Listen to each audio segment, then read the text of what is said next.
အားလုံးပဲမင်္ဂလာပါ Natural Amino မြန်မာ page ကနေပြီးတော့ပြန်လည်ကြိုဆိုလိုက်ပါတယ်ဒီနေ့မှာတော့ကျွန်မက Cocoa-glutamic acid ကိုအသုံးပြုပြီးတော့ Amino acid ဆက်ပြာကိုပြုလုပ်ပြသပေးသွားမှာဖြစ်ပါတယ်ဒီတစ်ခေါက်မှာတော့ကျွန်မက Lavender hydrosol ကိုပါအသုံးပြုပြီးတော့ပြုလုပ်ပြသပေးသွားမှာဖြစ်ပါတယ်ဆိုတော့ဒီနေရာမှာကျမတို့ဆက်ပြပြုလုပ်ပြီးသွားတဲ့အခါမှာဒီအခုဗီဒီယိုတွေကအတိုင်းကြီးလေးရမှာဖြစ်ပါတယ်အမြုပ်တွေကတော့အရင်မများပါဘူး Amino acid ဆက်ပြက pH 6 ခွဲလောက်မှာရှိတာဖြစ်တဲ့အတွက်ကြောင့်မလို့ကျမတို့မျက်နှာအတွက်သုံးမယ်ဆိုရင်အရင်ကိုတင်းတော်ပါတယ်ပါဝင်ပစ္စည်းတွေကိုကျမကအုပ်စု3ခုခွဲထားပြီးတော့ဗီဒီယိုရဲ့ပထမပိုင်းမှာပြထားတဲ့အချိုးတွေကအတိုင်းကိုအသုံးပြုသွားမှာဖြစ်ပါတယ်အရင်ဦးဆုံးအနေနဲ့ကျမတို့ကအုပ်စု A ကိုအရင်ချိန်ပါမယ်အုပ်စု A ထဲကပါဝင်ပစ္စည်းအလုံးကိုချိန်ပြီးသွားတဲ့အခါမှာကျမတို့က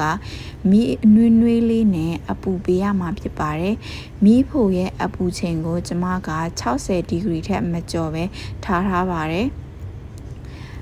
အုပ်စု A ကိုကျမတို့က85ဒီဂရီလောက်ရတဲ့အထိကိုအပူပေးရမှာဖြစ်ပါတယ်85ဒီဂရီဆယ်စီရပ်စ်ရတဲ့အထိကိုအပူပေးရမှာဖြစ်ပါတယ်ပြီးသွားတဲ့အခါမှာတော့ကျမတို့ဒုတိယအုပ်စုကိုချိန်ပါမယ်အုပ်စု B ပါအုပ်စု B ကိုလည်းကျမတို့အုပ်စု A နဲ့နီးတူပဲသူ့ကို80ဒီဂရီဆယ်စီရပ်စ်ရတဲ့အထိကိုအပူပေးရမှာဖြစ်ပါတယ်အုပ်စု A ထဲကပါဝင်ပစ္စည်းတွေကိုပျော်သွားတဲ့အထိအပူပေးပြီးသွားတဲ့အခါမှာကျမတို့ကအုပ်စု B ကိုနောက်ထပ်တစ်ဆင့်အနေနဲ့အပူပေးမှာဖြစ်ပါတယ်။ Lavender နဲ့ပြုလုပ်တဲ့ဆက်ပြာကကျမတို့ဘယ်အသားရည်မဆိုအသုံးပြုလို့ရပါတယ်။6သွေးသောအသားရည်အစီပြန်သောအသားရည်နဲ့တခြားဝက်ချန်ထွက်တာတွေကိုလည်းသက်သာစေပါတယ်။ Lavender ကတော့အရန်ကိုအနံ့မွေးပါတယ်ကျမ Lavender hydrosol နဲ့လိုက်အောင်လို့ကျမကဒီတစ်ခေါက်မှာ Lavender essential oil ကိုပါထည့်ပြီးတော့ရနံ့အနေနဲ့အသုံးပြုသွားမှာဖြစ်ပါတယ်အုပ်စု A ကကျမတို့လိုချင်တဲ့အပူချိန်ကိုရပြီဆိုရင်ကျမတို့အုပ်စု B ကိုထပ်ပြီးတော့အပူပေးလိုက်မှာဖြစ်ပါတယ်ခုနတုန်းကကျမပြောထားတဲ့အတိုင်းအုပ်စု B ကိုကျမတို့80ဒီဂရီဆယ်စီရပ်စ်ရောက်တဲ့အထိကိုအပူပေးလိုက်မှာဖြစ်ပါတယ်အကယ်၍အနည်းငယ်ပိုနေရဆိုရင်လည်းကျမတို့ကနည်းနည်းအေးတာကိုစောက်ပြီးတော့မှလူချင်းနဲ့အပူချင်းရောက်တဲ့အခါမှာပဲဒါကိုကျမတို့ရောတာအကောင်းဆုံးဖြစ်ပါတယ်ဆိုတော့ကျမတို့ဒီနှမျိုးကိုတရားရဲကြအောင်မွေပြီးသွားတဲ့အခါမှာ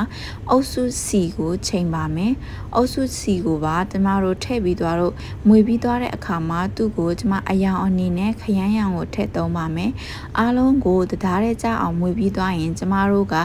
မီးဖို့ကို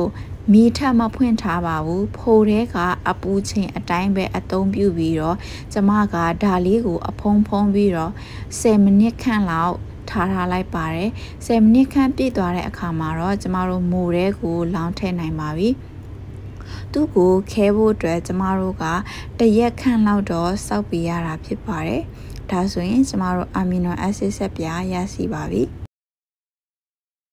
အားလုံးပဲအခုလိုဗီဒီယိုရရှိစေတဲ့ကျမရဲ့ဗီဒီယိုဖိုင်လေးတွေကိုကြည့်နေတက်ခဲ့မယ်ကျမရဲ့ဗီဒီယိုဖိုင်လေးတွေကတကယ်ချင်းတို့အတွက်ဗီဒီယိုရခဲ့မယ်ဆိုရင်ကျမရဲ့ Facebook page ထဲမှာ like and share follow လေးလုပ်ထားပြီးတော့ YouTube ထဲမှာဆိုရင်တော့ subscribe နဲ့ခေါင်းလောင်းလေးကိုနှိပ်ထားပြီးဖို့မမေ့နဲ့တော့အဲ့လိုလေးတွေလုပ်ထားပြီးချင်းအားဖြင့်ကျမအသစ်တင်တဲ့ဗီဒီယိုတွေကိုတကယ်ချင်းတို့ကအလွယ်တကူရှာဖွေနိုင်မှာဖြစ်ပြီးတော့ဗီဒီယိုအသစ်တွေတင်တဲ့အခါတိုင်းမှာလည်းအချက်ပြပေးသွားနိုင်မှာဖြစ်ပါတယ်ရှင်နောက်တစ်ခုအနေနဲ့ကျမဗီဒီယိုထဲမှာအသုံးပြုသွားတဲ့ကုန်ကျန်းပစ္စည်းတွေကိုမှာယူချင်တယ်ဆိုရင်ကျမရဲ့မြန်မာပြည်ကကိုယ်စားလှယ်တွေစီမှာမှာယူအားပေးနိုင်ပါတယ်ရှင်အားလုံးကိုကျေးဇူးတင်ပါတယ်နောက်ထပ်ဗီဒီယိုတွေမှာတွေ့ကြပါမယ်ဘိုင်ဘိုင်